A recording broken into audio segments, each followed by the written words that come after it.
Grounding your satellite dish to your home's electrical system is crucial for safety and preventing ground loops. Here's a step-by-step guide to help you accomplish this safely and effectively. Firstly, install a split-bolt grounding connector. Place the split-bolt connector around the messenger wire before it enters the conduit. Ensure that the connector is positioned on the messenger wire before it enters the conduit to facilitate a secure and effective grounding connection. Tighten the bolts securely. Ensure the bolts of the split-bolt connector are tightened firmly to provide a solid electrical connection.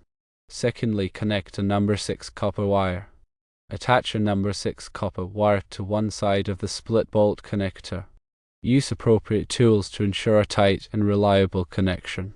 Run the other end of the wire to a ground distribution block.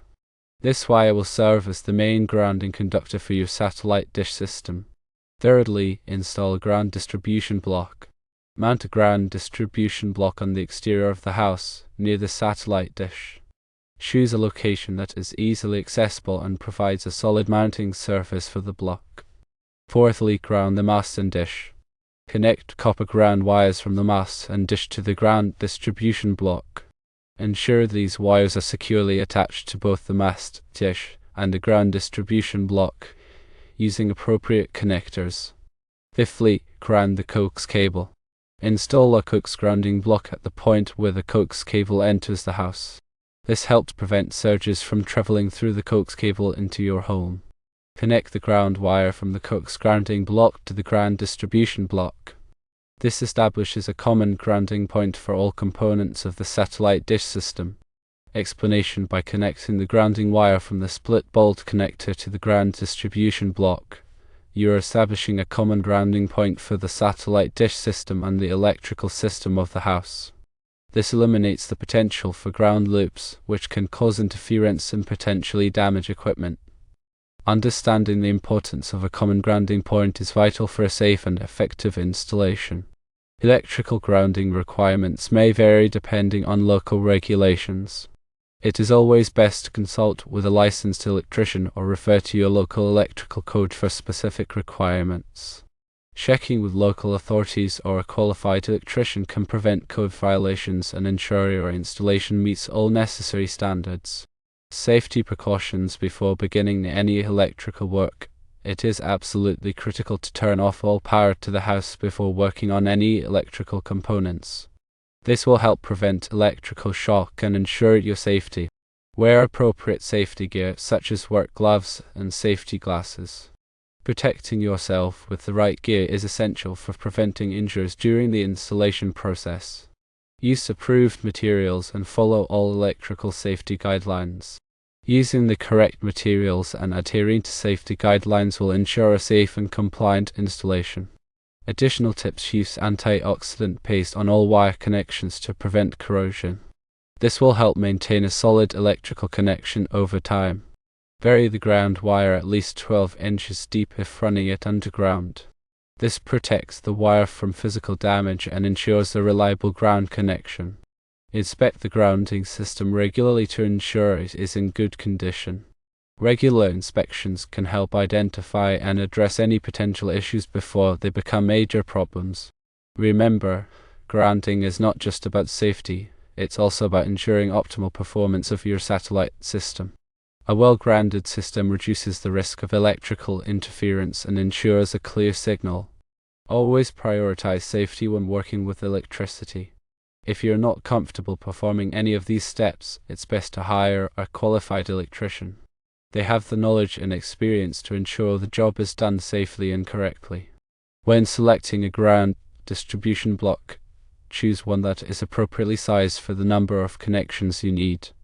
Ensure that it is made of a corrosion-resistant material for long-lasting performance. When connecting the ground wires, make sure to use appropriate connectors such as compression connectors or grounding lugs. These connectors provide a secure and reliable electrical connection. Avoid using wire nuts for grounding connections, as they are not designed for this purpose. After completing the installation, test the grounding system to ensure it is working properly. You can use a multimeter to check the resistance between the grounding point and other metallic objects in the area. A low resistance reading indicates a good ground connection. If you encounter any issues or are unsure about any aspect of the installation, consult with a qualified electrician. They can provide expert guidance and ensure that the job is done safely and correctly. By following these steps and taking the necessary precautions, you can safely and effectively ground your satellite dish system. This will protect your equipment, prevent electrical hazards, and ensure optimal performance.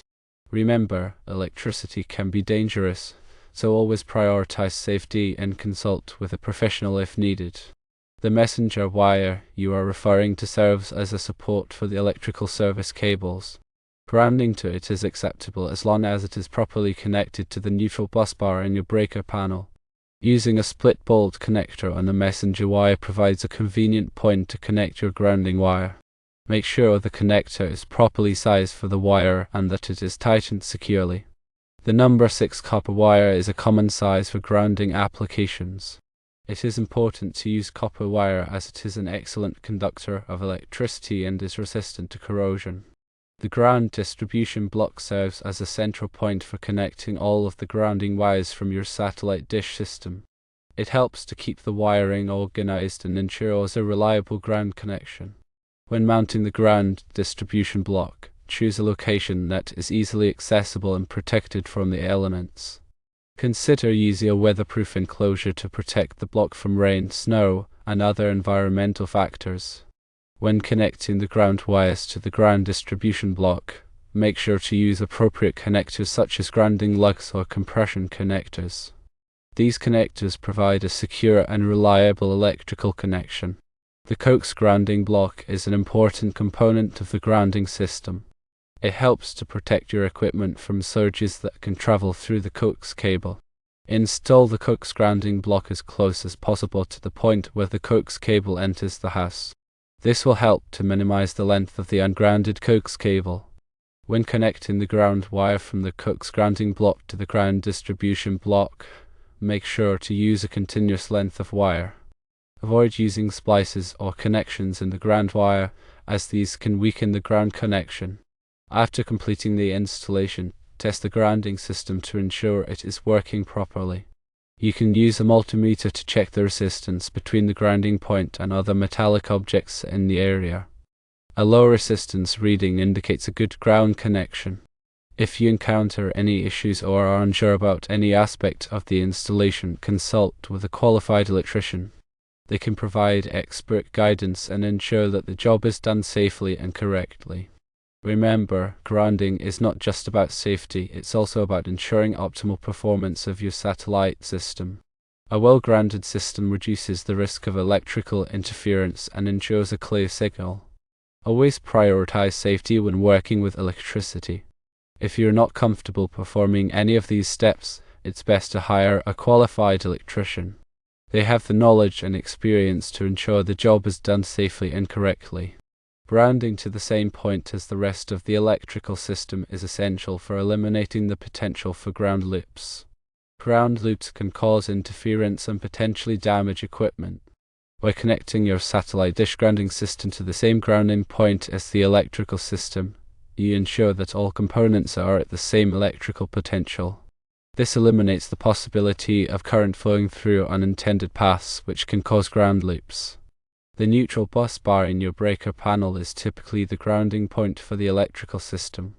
It is connected to the grounding electrode system, which consists of ground rods or other grounding electrodes. By connecting your satellite dish grounding system to the neutral bus bar, you are effectively grounding it to the same point as the rest of the electrical system. It is important to ensure that the messenger wire is properly connected to the neutral bus bar.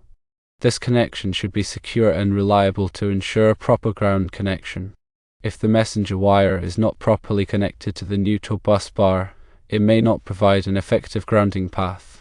In this case, you may need to consult with a qualified electrician to ensure that the grounding system is properly installed. When installing the split bolt connector on the messenger wire, make sure to clean the wire thoroughly before attaching the connector. This will help to ensure a good electrical connection. Use a wire brush or sandpaper to remove any dirt, corrosion, or other contaminants from the wire. After cleaning the wire, apply a thin layer of antioxidant paste to the wire before attaching the split bolt connector. This will help to prevent corrosion and ensure a long-lasting electrical connection. When tightening the bolts on the split bolt connector, make sure to use the correct torque. Over-tightening the bolts can damage the connector or the wire, while under-tightening the bolts can result in a loose connection. Use a torque wrench to ensure that the bolts are tightened to the manufacturer's recommended torque. When running the number 6 copper wire from the split bolt connector to the ground distribution block, make sure to protect the wire from physical damage. Run the wire through a conduit or other protective covering to prevent it from being cut, pinched, or otherwise damaged. If you are running the wire underground, make sure to bury it at least 12 inches deep. This will help to protect the wire from damage caused by digging or other activities. When installing the ground distribution block, choose a location that is easily accessible for inspection and maintenance. The block should be mounted on a solid surface and protected from the elements. If you are installing the block outdoors, make sure to use a weatherproof enclosure to protect it from rain, snow, and other environmental factors. When connecting the ground wires to the ground distribution block, make sure to use the correct size and type of connectors. The connectors should be compatible with the size and type of wire being used. Use a crimping tool to ensure that the connectors are properly crimped to the wires. When installing the coax grounding block, make sure to install it as close as possible to the point where the coax cable enters the house. This will help to minimize the length of the ungrounded coax cable. The coax grounding block should be connected to the ground distribution block using a continuous length of wire. Avoid using splices or connections in the ground wire, as these can weaken the ground connection. After completing the installation, test the grounding system to ensure it is working properly. You can use a multimeter to check the resistance between the grounding point and other metallic objects in the area. A low resistance reading indicates a good ground connection. If you encounter any issues or are unsure about any aspect of the installation, consult with a qualified electrician. They can provide expert guidance and ensure that the job is done safely and correctly. Always prioritize safety when working with electricity. If you are not comfortable performing any of these steps, it is best to hire a qualified electrician. They have the knowledge and experience to ensure the job is done safely and correctly. Furthermore, remember to obtain any necessary permits or approvals from your local authorities before beginning any electrical work. This will help to ensure that your installation complies with all applicable codes and regulations. And remember, the information provided here is for general guidance only and should not be considered a substitute for professional advice. Always consult with a qualified electrician before undertaking any electrical work.